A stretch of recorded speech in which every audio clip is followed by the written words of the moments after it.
So, in early 2026, the world found itself right on the brink of a really devastating war. What came next was, well, it was a conflict filled with terrifying threats, these incredible rescues, and some truly desperate last minute diplomacy. In this explainer, we're going to break down how a regional dispute between the US and Iran spiraled into a massive global crisis. Okay, so picture this. It's April 7th, 2026. The whole world is basically holding its breath. Why? Because with just hours left on a deadline he'd given Iran, US President Donald Trump posts this message. And let's be clear, this was an explicit threat to wipe an entire country off the map. A lot of people were terrified that a nuclear strike was about to happen. So, with what looked like zero hope for a ceasefire, everyone was asking the same thing. How on earth did things get so bad so quickly? How did we end up standing right at the edge of this catastrophic cliff? All right, let's get into the first part, the war of escalation. And believe me, the way things ramped up was just staggering. It was driven by this devastating human cost on one side and some unbelievably risky military gambles on the other. So get this, in just over 50 days of fighting, more than 4,000 people were killed.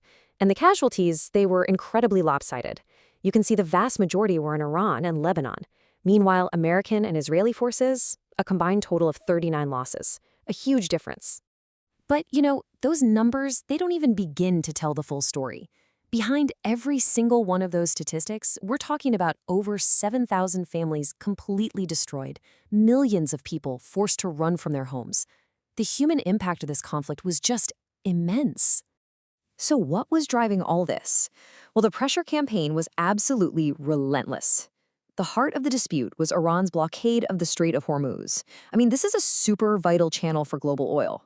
The US gave Iran not one, not two, but four separate deadlines to reopen it.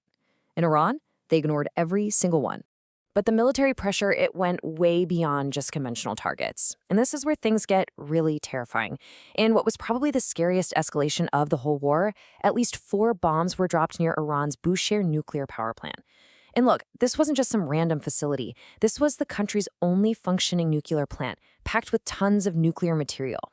Can you even imagine the consequences of a direct hit? It would have been absolutely apocalyptic for the entire Gulf region. Qatar's prime minister put it bluntly, a leak would have contaminated everything. We're talking no water, no fish, nothing. A Chernobyl-level disaster that the region wouldn't recover from for generations. Okay, so now we get to section 2, the rescue and the rhetoric. Because on April 3rd, something dramatic happened on the battlefield that just completely shattered the official story of the war. And it created this really sharp contrast between actual heroics and political talk.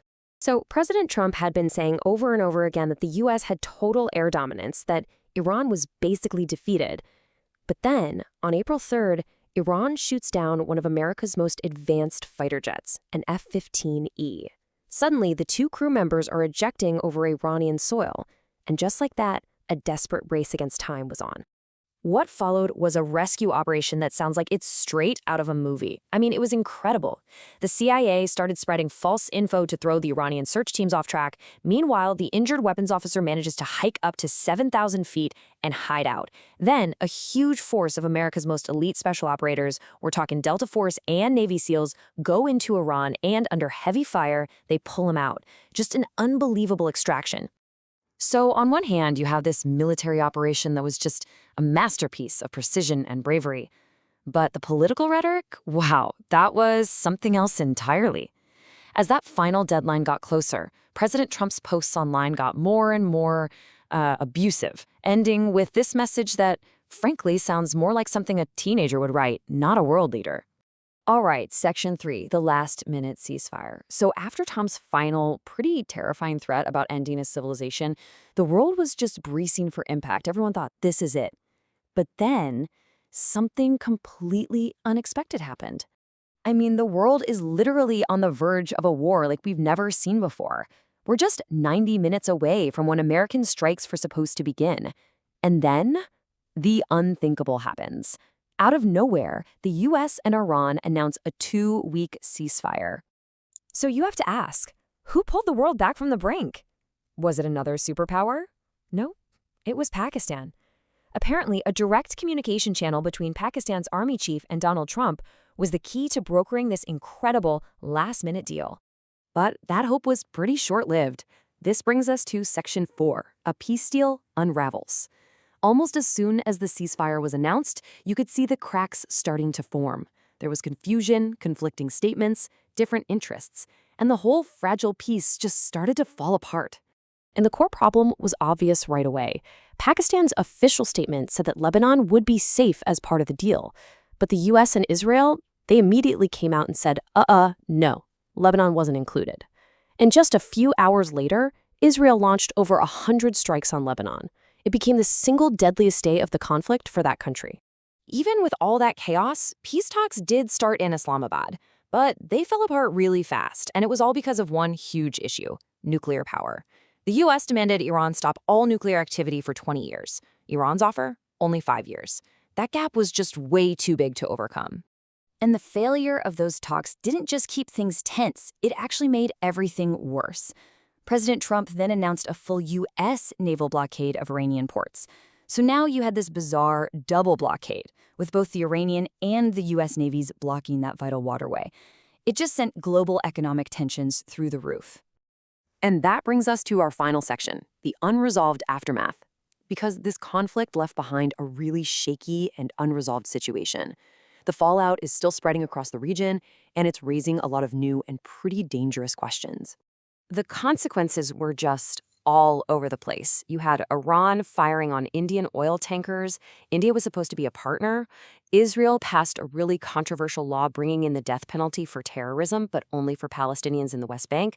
Then, in the middle of all that chaos, maybe a tiny glimmer of hope, a new temporary 10-day ceasefire was announced between Israel and Lebanon. So, that leaves us with the most urgent question of all. That first 2-week ceasefire between the US and Iran is about to end. Will they actually manage to reach a deal before this whole thing blows up again? But wait, there's another huge piece to this puzzle. Even if Washington and Tehran somehow find a way to agree, will Israel accept it? Based on what happened during that first ceasefire, it seems like they might not go along with any deal that doesn't meet their own specific security needs. And so, as these fragile ceasefires come and go, as the blockades continue and the threats keep flying, we're all left with one final, pretty unsettling question. With so many different players and so many demands that just can't be reconciled, how long is all this destruction going to last?